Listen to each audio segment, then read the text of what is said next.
Purchase ചെയ്യുമ്പോൾ നമുക്കൊരു retail ഒരു കടക്കാരന് കിട്ടുന്ന ഒരു ലാഭമുണ്ട്.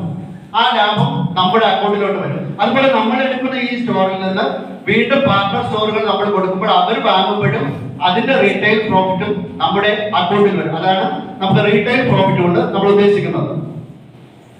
അടുത്ത ബിസിനസ് എക്സ്പാൻഷൻ ബോണസ്. ഇതാണ് ഇതില് ഏറ്റവും കൂടുതൽ വരുമാനം ഉണ്ടാക്കി തരുന്ന ഒരു ഘടകമാണ് നമ്മുടെ ഈ പറയുന്ന ബിസിനസ് എക്സ്പാൻഷൻ ബോണസ് എന്ന് പറയുന്നത്.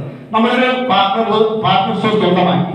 അപ്പൊ നമ്മൾ ആ ഒരു സ്റ്റോർ സ്വന്തമാക്കി അവിടെ നമ്മൾ ഒരു ID പാസ്വേഡ് വരും.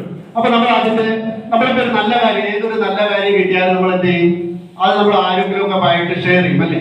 അപ്പൊ നമ്മളൊരു പാർട്ണർ സ്റ്റോർ രണ്ടുപേർക്ക് ലെഫ്റ്റ് റൈറ്റ് രണ്ടുപേർക്ക് കൊടുത്തു. അപ്പൊ രണ്ടുപേരും ലെഫ്റ്റിലെ പാർട്ണർ സ്റ്റോർ ഒരു സുഹൃത്തിനും റൈറ്റിലെ പാർട്ണർ സ്റ്റോർ ഒരു ബന്ധുവിനും കൊടുത്തു വിചാരിച്ചാണ്. അപ്പൊ ഈ പാർട്ണർ സ്റ്റോർ സുഹൃത്തിന്റെ പാർട്ണർ സ്റ്റോറിൽ ഒരു സെയിൽസ് വോളിയത്തിന്റെ ബിസിനസ്സും ബന്ധുവിന്റെ പാർട്ണർ സ്റ്റോർ ഒരു സെയിൽസ് വോളിയത്തിന്റെ ബിസിനസ് നടക്കുകയാണെങ്കിൽ നമുക്ക് 20 രൂപ നമുക്ക് പ്രോഫിറ്റ് കിട്ടുമെന്നുള്ളതാണ്. അപ്പൊ അതുപോലെ തന്നെ അതിപ്പോ ഇപ്പത്തെ ഫ്രണ്ടിന്റെ പാർട്ണർ സ്റ്റോറിൽ ദൂരം നമ്മുടെ ബന്ധുവിന്റെ പാർട്ണർ സ്റ്റോറിൽ ദൂരം പർച്ചേസ് ചെയ്യുകയാണെങ്കിൽ നമുക്ക് 1000 രൂപ നമുക്ക് പ്രോഫിറ്റ് കിട്ടും.